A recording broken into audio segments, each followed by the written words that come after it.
Jumpa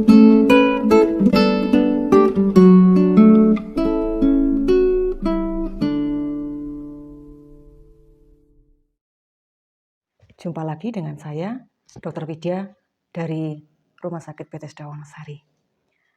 Pada kesempatan kali ini, saya ingin sharing tentang EKG. Apa sih EKG itu? Ini untuk pemula. Oke. EKG itu sebetulnya ilmu yang mempelajari aktivitas listrik jantung. Dan elektrokardiogram itu suatu grafik yang menggambarkan rekaman listrik jantung. Untuk apa sih fungsinya EKG itu? EKG itu berfungsi untuk mendeteksi penyakit jantung atau diagnostik. Yang pertama bisa melihat EKG itu normal atau tidak. Yang kedua abnormalitas dari EKG. Antara lain bisa melihat aritmia jantung, kemudian hipertrofi atrium dan ventrikel, kemudian iskemi dan infak miokard, kemudian efek obat-obatan seperti digitalis anti aritmia, kemudian bisa melihat gangguan keseimbangan elektrolit. Kemudian juga bisa melihat atau menilai fungsi pacu jantung.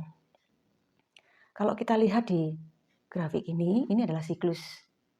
Gambar ini adalah siklus jantung. Kita mulai dengan, coba kita lihat, kita perhatikan tentang siklus jantung ini. Kita cermati dulu sebelum kita masuk ke cara membaca EKG. Selanjutnya kita perhatikan grafik yang sebelah kanan. Oke, awalnya seperti ini ada garis no deflection itu SA node discharge, lalu membentuk aktivasi atrial. Aktivasi atrial akan membentuk gelombang P.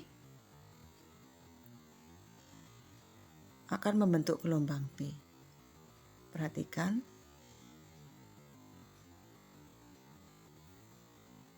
Setelah itu, yang ketiga adalah aktivasi dari AV node dan bundle of His, gambarnya no deflection. Selanjutnya yang keempat, septal activation, itu onset QRS complex. Selanjutnya ada kompleks QRS, itu free wall aktivasi. Dilanjutkan dengan aktivasi ventricle full membentuk garis no deflection. Selanjutnya gelombang T muncul, itu artinya repolarisasi ventricle.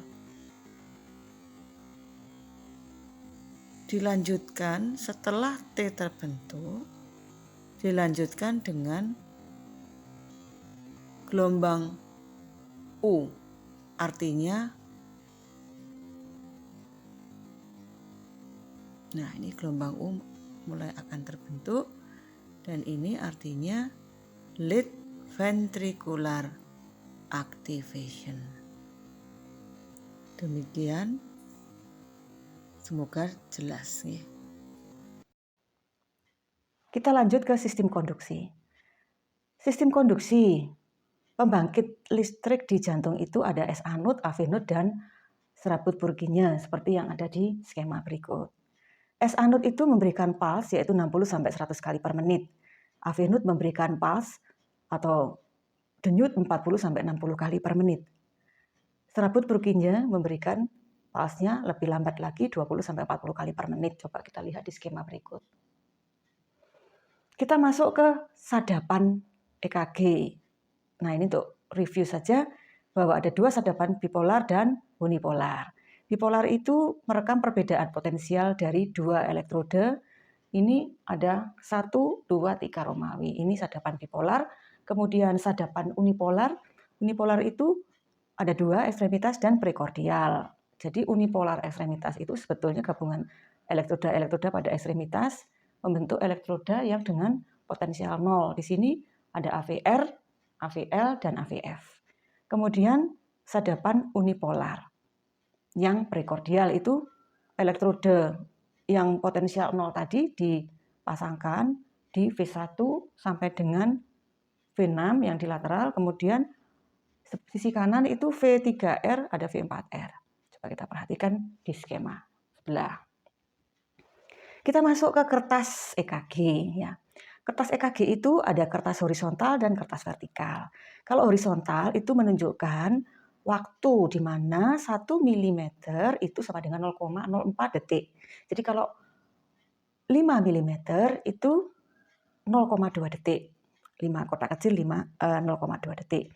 Garis vertikal menunjukkan voltase di mana 1 mm itu 0,1 milivolt. Sedangkan 5 kotak kecil ke atas itu menunjukkan 0,5 milivolt.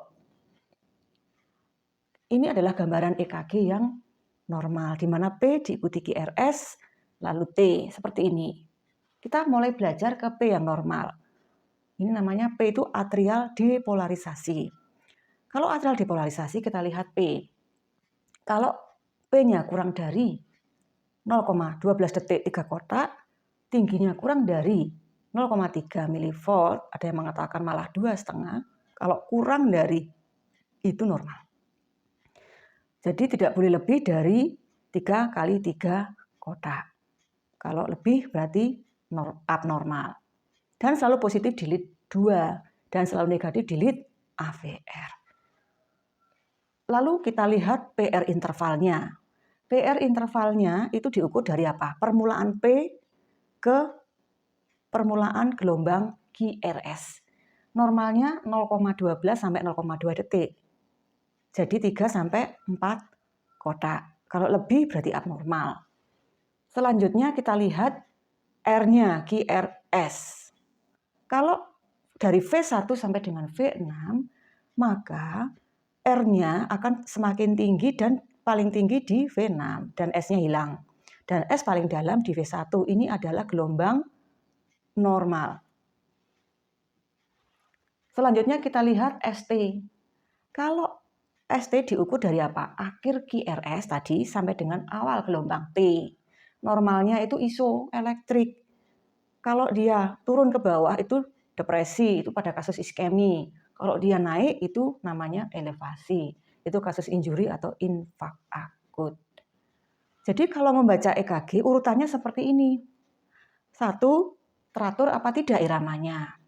Yang kedua, itu tentukan frekuensi berapa heart rate-nya. Yang ketiga, itu lihat P-nya. P-nya itu normal apa tidak. Jadi normalnya tadi kurang dari 3 kali 3 kotak ya. Lalu bagaimana hubungan P itu dengan QRS kompleks. Yang keempat, interval PR-nya bagaimana. Normal apa tidak. Seperti tadi disebutkan PR-nya itu tidak boleh lebih dari 4 kotak. Yang kelima, tentukan gelombang QRS-nya. QRS-nya itu normal atau tidak. Kadang ada yang lebar-lebar gendut, apa langsing kan seperti itu. Yang bagus yang tidak gendut, seperti itu. Bagaimana kita menghitung nadi setelah kita melihat EKG normal tadi teratur, lalu bagaimana frekuensinya. Frekuensinya ditentukan dengan caranya yang mudah, itu ada 2, yaitu 300 bagi besar kotak besar RR. 300 itu dapat angka dari mana? Yaitu jumlah kotak besar dalam 60 detik. Atau 1500 dibagi jumlah kotak kecil antara R ke R. 1500 itu didapat dari mana? Didapatnya dari kotak kecil dalam jumlah kotak kecil dalam 60 detik. Ini sebagai contoh saja, ini berapa? Ini teratur kan? Karena jarak R ke R itu teratur. Berapa rate-nya? Berarti ini 300 dibagi jumlah kotak. Jumlah kotaknya di sini antara R ke R itu 3,5. Berarti 300 dibagi 3,5 ketemunya 86 kali per menit. Ini contoh yang tidak teratur. Ini sudah tampak dari R ke ke R-nya itu tidak teratur. Itu berapa heart rate-nya? Heart rate-nya maka terpanjang di sini dikatakan 300 dibagi 6,5 sama dengan 46. Atau yang terpendek di sini dikatakan 300 dibagi 3,5 ketemunya 86. Jadi rate-nya antara 46 sampai 66 kali per menit. Demikian ini kita lanjutkan next ke video saya tentang abnormal dari bacaan EKG.